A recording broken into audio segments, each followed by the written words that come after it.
మన గాంధార రాజ్యంలో మతం మారారు, ఆఫ్ఘనిస్తాన్గా అవతరించింది. సింధులో మతం మారారు, పాకిస్తాన్గా మారింది.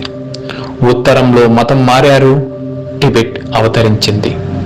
ఈశాన్యంలో మతం మారారు, బెర్మా ముక్కలయ్యింది. బెంగాల్లో మతం మారారు, బంగ్లాదేశ్ అవతరించింది. ఇప్పుడు మన దేశంపై మతం అనే ఆయుధంతో దాడి చేస్తున్నారు. కాశ్మీర్లో మతం మారారు, ఇంకొక ముక్క కాబోతుంది. కేరళలో మతం మారారు, ముక్కలు చెక్కలు కాబోతుంది. నాగాలాండ్లో మతం మారుతున్నారు, ముక్కలు చెక్కలు అవబోతుంది. అందుకే వారి గోలంతా మతం మారండి, మతం మారండి, మతం మారండి. అదే వారి అంతిమ లక్ష్యం. మతం మారితే పరలోకం ఏమో గాని స్వర్గానికి చేరుతామో లేదో తెలియదు గాని భూప్రపంచం మీద స్వర్గం లాంటి భారతదేశాన్ని మాత్రం ఖచ్చితంగా ముక్కలు చెక్కలు చేసి కోల్పోయే ప్రమాదం ఉంది. అందుకే మతం మారిన, మత మార్పిడికి వడికట్టిన పరోక్ష దేశ ద్రోహం కింద పరిగణించాలి.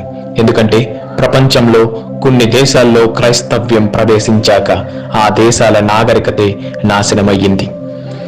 ఉదాహరణకి ఈజిప్ట్ నాగరికత నాశనమయ్యింది, బాబిలోనియన్ నాగరికత నాశనమయ్యింది, పర్షియన్ నాగరికత నాశనమయ్యింది, గ్రీకు నాగరికత కూడా నాశనమయ్యింది, ఆస్ట్రేలియన్ ఆదివాసీల నాగరికత కూడా నాశనమయ్యింది, మంగోలియన్ నాగరికత నాశనమయ్యింది, చైనీస్ నాగరికత నాశనమయ్యింది.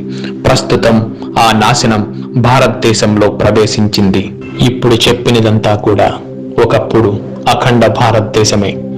ఇప్పుడు మిగిలి ఉన్న అఖండ భారతదేశంలో ముక్కలు చెక్కలు చేయడానికి అన్యమతస్థులు ప్రయత్నిస్తున్నారు. కుల గొడవలు పెంచారు, సనాతన సామాజిక వ్యవస్థను కూల్చారు, మొత్తం దేశాన్ని అంతర్యుద్ధంలోకి నెట్టారు. మేల్కోండి హిందువులారా, భారతదేశాన్ని కాపాడుకోండి, అది మీ బాధ్యత. అఖండ భారతదేశం ప్రతి ఒక్క అంగుళం హిందువుల సొంతం. ఇతర మతాల వారిని మనం గౌరవిస్తాం, కానీ అది ఎంతవరకు?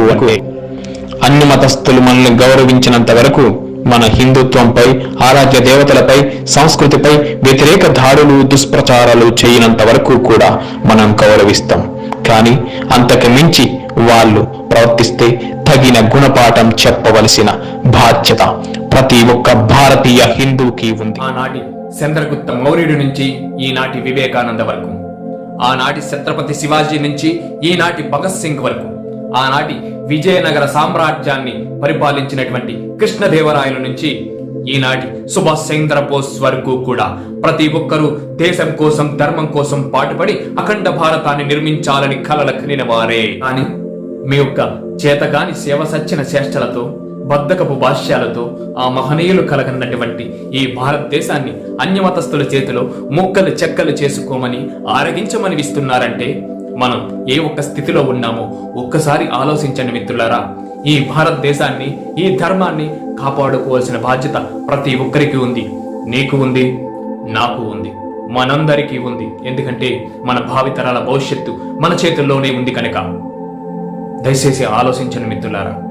చివరిగా రెపరెపలాడుతున్నటువంటి ఆ త్రివర్ణ పతాక నీడలో బతుకుతున్నటువంటి ప్రతి ఒక్క భారతీయుడికి కూడా నా ఒక్క స్వతంత్ర దినోత్సవ శుభాకాంక్షలు తెలుపుకుంటూ, నేను మీ కేడిఆర్.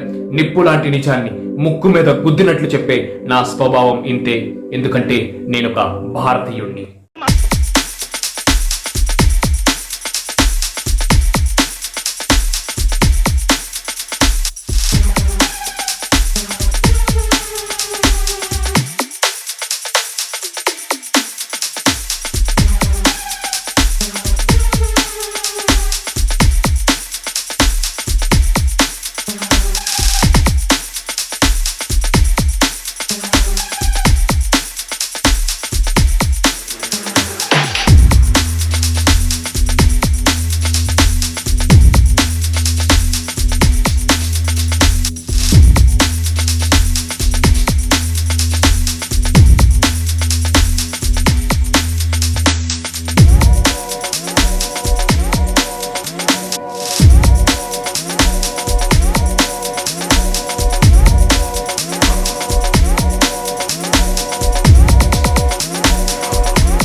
జ్యోతులై వెలిగే ధృవతారల కన్నది ఈ దేశం, చరితార్థుల కన్నది నా భారతదేశం, నా దేశం.